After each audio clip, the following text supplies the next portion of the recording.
भारत सरकार Apple, Samsung और शामी जैसी ग्लोबल टेक कंपनियों को देश में रीजनल नेविगेशन सैटेलाइट सिस्टम का इस्तेमाल करने के लिए कह रही है। ये खबर आप तक पहुंच गई होगी। हालांकि टेक कंपनियां ऐसा करेंगी या नहीं, और अगर करेंगी तो कब से, इन सवालों के जवाब फिलहाल तो नहीं मिल पाए हैं। लेकिन हम जरा समझते हैं कि आखिर ये स्वदेशी नेविगेशन सिस्टम, जिसको NAVIC कहा जाता है, वो है क्या, इसका इस्तेमाल होता भी है या नहीं। सारे सवालों के जवाब आपको मिलेंगे इस वीडियो में, तो बने रहिए इस वीडियो में अंत तक।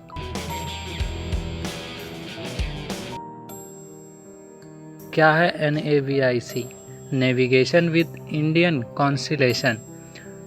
कहे तो अपना खुद का रीजनल नेविगेशन सिस्टम। जानकर आपको हैरानी हो सकती है कि ये सिस्टम अप्रैल 2018 से ही सक्रिय है और इसकी पहली मंजिल हमने 1 जुलाई 2013 को पा ली थी।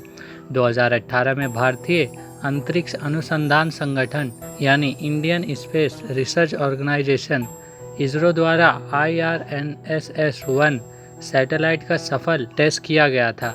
IRNSS के 7 सैटेलाइट से मिलकर ही NAVIC बना है। NAVIC का उद्देश्य देश की सीमा से 1500 किलोमीटर की दूरी तक के हिस्से को सटीक जानकारी उपलब्ध कराना है। अब हमने इसको बनाया क्यों है, वो भी जान लीजिए। दरअसल कारगिल घुसपैठ के समय भारत के पास खुद का ऐसा कोई नेविगेशन सिस्टम नहीं था, इसलिए सीमा पार से होने वाली घुसपैठ का समय रहते पता नहीं लगाया जा सका।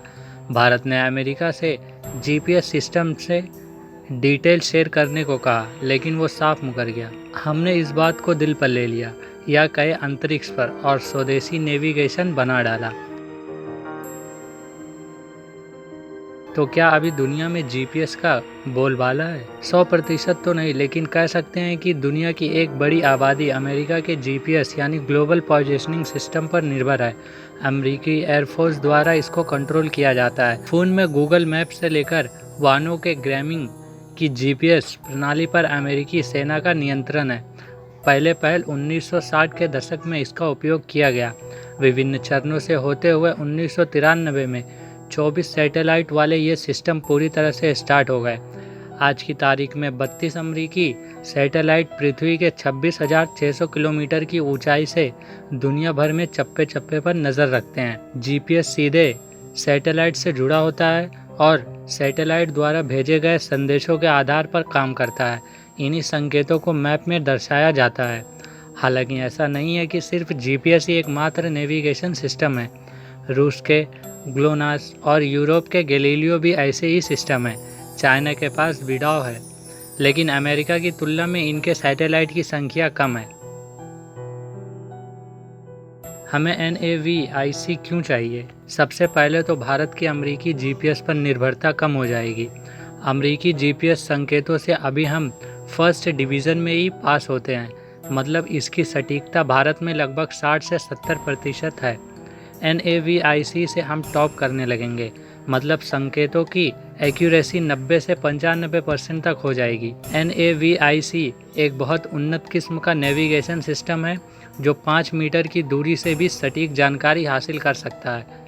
जहां GPS में सिर्फ एक ही फ्रीक्वेंसी होती है, वहीं नाविक डुअल फ्रीक्वेंसी L5 और S से लैस है। इससे आस पड़ोस के देशों को GPS सुविधा दी जा सकती है, जिससे पड़ोसी देशों को मौसम संबंधित पूर्वानुमान मैपिंग जैसी सुविधाएं देकर सरकार को कमाई हो सकती है। इसके अलावा इमरजेंसी के समय मलबे में दबे लोगों का पता लगाया जा सकता है। कहने का मतलब फ़ायदों की लिस्ट लंबी है। अभी दिक्कत क्या है? ऐसा नहीं है कि अभी कोई मोबाइल कंपनी इसका इस्तेमाल नहीं करती है। फरवरी 2020 में रियलमी ने अपना smartphone Realme X50 Pro 5G पेश किया, जिसमें NAVIC लगा हुआ है। iQOO 3, Realme 6 series, Redmi Note 9 series में भी इसका सपोर्ट मिलता है। Qualcomm चिपसेट के कई मॉडल में इसको इनेबल किया जा सकता है, लेकिन सबसे बड़ी दिक्कत हार्डवेयर और सॉफ्टवेयर में बदलाव करने की है, क्योंकि अभी ज़्यादातर प्रोग्रामिंग GPS के हिसाब से होती है।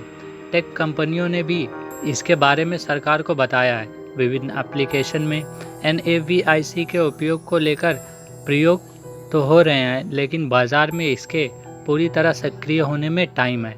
इधर जीपीएस सैटेलाइट में परमाणु घड़ियों यानी रूबिडियम क्लॉक्स का इस्तेमाल होता है। यह घड़ी 1 सेकंड के 10 करोड़वें हिस्से की गिनती करने की क्षमता रखती है और समय की इतनी सही गिनती कई जगहों पर बेहद ज़रूरी हो जाती है। ऐसे ही 3 परमाणु घड़ियों के काम नहीं करने की वजह से IRNSS-1 का एक सैटेलाइट निष्प्रभावी हो गया था। देखने वाली बात यह होगी कि सरकार के इस कदम को स्मार्टफोन दिग्गज कंपनियां कैसे लेंगे।